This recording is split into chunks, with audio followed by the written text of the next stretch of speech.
उसी प्रश्न को अंतिम जन्म में सुना। प्रथम जन्म में सूर्य थे, अयोध्या में जन्म लिए थे, वहाँ अकाल कर दिया, तो धन कमाने के लिए उज्जैन करेंगे और वहाँ धन भी कमाया और एक परमात्मा के पास से एक अच्छे संत सदगुरु भी मिले,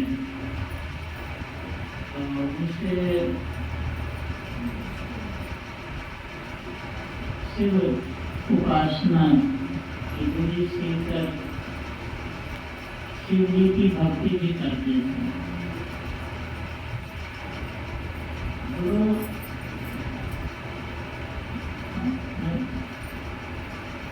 श्रीमंत का जब करने को कहा था, श्रीमंत का जब, लेकिन गुरु को समझ नहीं पाए, समझते थे कि गुरु को मनुष्य होते हैं, शिव तो भगवान है, परमात्मा है। गुरु को शिव जी से कुछ समझते, इसलिए वो गुरु का आदर नहीं करते। अब दूसरी बात थी कि धन भी था, धन कमाया था, उसके मत में आकर और ब्राह्मण जो कि धनहीन थे तो उनका आदर नहीं करता था।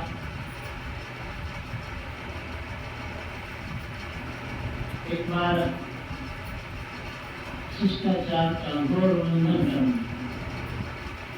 शिव जी के मंदिर में ही बैठकर उसको मंत्र जप रहा था, उसी समय गुरु जी आए तो बैठा हुआ किया, जबकि शिव मंत्र का जप कर रहा हूँ, शिव जी की पूजा कर रहा हूँ,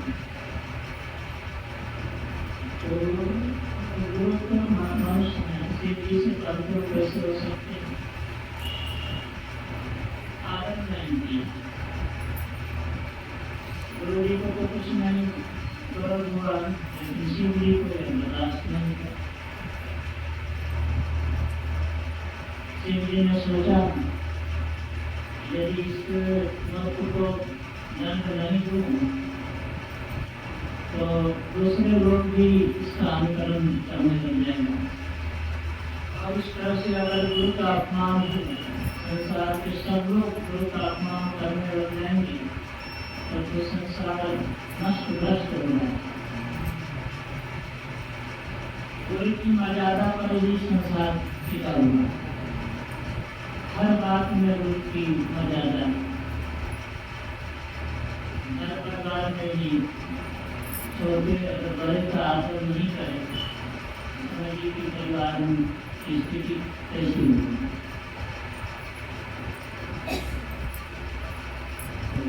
मर्यादा है कि छोटे लोग बड़े को आदर करते हैं, उसी तरह से गांव समाज में भी एक दूसरे का लिहाज नहीं करते, बड़े बुजुर्गों का आदर नहीं करें, फिर हमारी स्थिति बिगड़ जाएगी। उसी तरह से राजनीति में भी आइए, यहाँ भी अनुशासन है, अनुशासन से सब बदले हुए सब काम ठीक से बनता है, और अनुशासन का उल्लंघन हुआ तो सब काम गड़बड़। हर जगह गुरु की मर्यादा है, इसी पर संसार टिका हुआ। शिव जी का सोचा कि यदि इस दुष्ट को मूर्ख को दंड नहीं दूँ तो वेद मार्ग भ्रष्ट हो जाए। ये जो गुरु की मर्यादा का सिद्धांत है, यह नष्ट हो, इसके अभाव में संसार का अस्तित्व खत्म हो जाए, इसलिए इसको दंड देना जरूरी है। आकाशवाणी कोई गुरु को लेकर अनिरुद्ध कर बैठा है, फिर वहाँ सोचने के बाद फिर जोने को गिरफ्तार किया।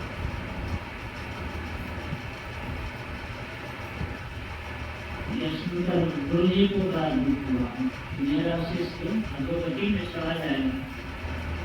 ये तो ठीक बात नहीं। गुरु को कितनी चिंता होती है शिष्य की उनकी, जो संत सदगुरु होते हैं उनकी बात है। जिनकी बात पकड़ते हैं उनको पाप लगाकर नहीं छोड़ते, बीच में नहीं छोड़ते, बीच में सारी संभाल करते रहते। तन मन आत्म रक्षक है गुरु, गुरु भी का नाम लेते देव। तन की रक्षा, मन की रक्षा, आत्मा की रक्षा, सबकी रक्षा करते रहते हैं। जो उनका समर्पित होता है रक्षा करते रहते हैं। समर्पित नहीं भी होता है तो उसको सत्संग में रहने की प्रेरणा करते रहते हैं। सत्संग करते करते वह समझ जाएगा, समर्पित हो जाएगा, बस उसकी सुरक्षा संभाल पूरी तरह से।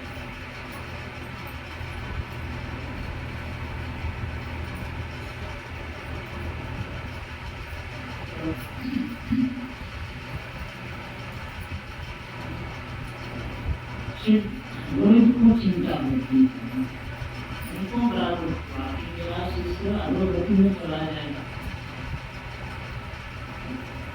प्रार्थना की से स्तुति की पाए, स्तुति करते हैं, गुणगान करने, यशगान करने, महिमा गान को स्तुति करते हैं।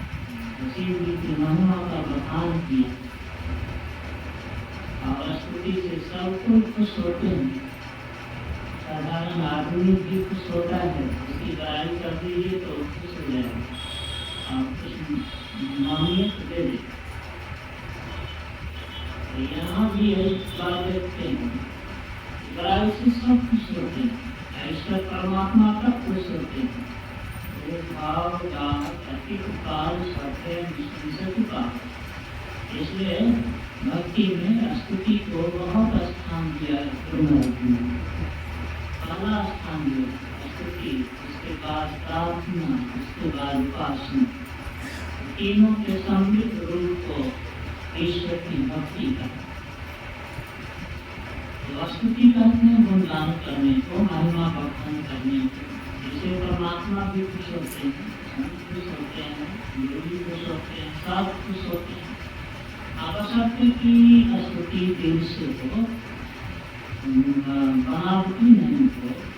क्या तो परमात्मा या संत सदगुरु तो सबके दिल की बात को जानते हैं, मन की बात को जानते हैं। हम कितने दिल से उनकी स्तुति कर रहे हैं जानते हैं। इससे उनको हम धोखा नहीं दे सकते, बड़े लोगों को हम धोखा दे सकते हैं और उनको धोखा नहीं दे सकते। इसके साथ उनकी स्तुति एकदम दिल से करना चाहिए, मन से करना चाहिए। तो वह स्तुति जल संभाल होती, सब कुछ मांगने का मिलता भी।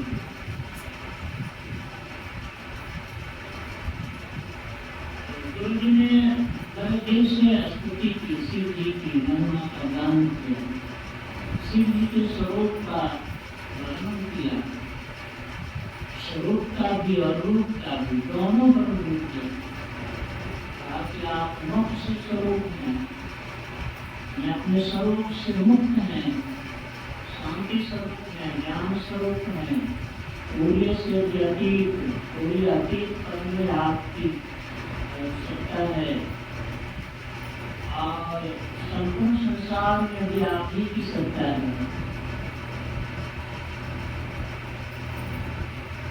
जगत संसार में जो कुछ विश्वमान चीज है सब आप ही का पूरा है और आप ही की माया से, आप ही माया, आप ही का बल पाकर संसार की रचना करती है और संसार में खेल करती है, जीवों को भटका रखती है।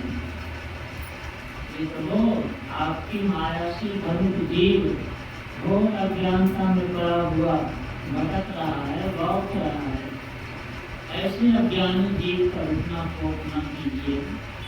प्रसन्न होइए, प्रसन्न होइए, प्रसन्न होइए, ऐसी बात उसे भी प्रसन्न हो गए। आकाशवाणी करते हैं, ये ब्राह्मण वर मांगिए। कहते हैं पहले तो आप भक्ति कीजिए और दूसरा वरदान यह दीजिए कि अगर मेरा शिष्य जिसे आपने साफ किया है थोड़े काल में साफ से मुक्त हो जाए, ऐसी कृपा कीजिए। इसे भी कहते हैं कि जैसा आपने जितना महान पाप किया है कि माफ करने लायक नहीं है, फिर भी आपकी साधुता से और काल की भावना से मैं बहुत खुश हूँ और उस पर विशेष कृपा करूँगा। अगर 1000 जन तक उसका साफ बोलेगा, 1000 जन तक साफ बोलेगा और उसको जन्म में मरने में कोई कष्ट नहीं मिलता।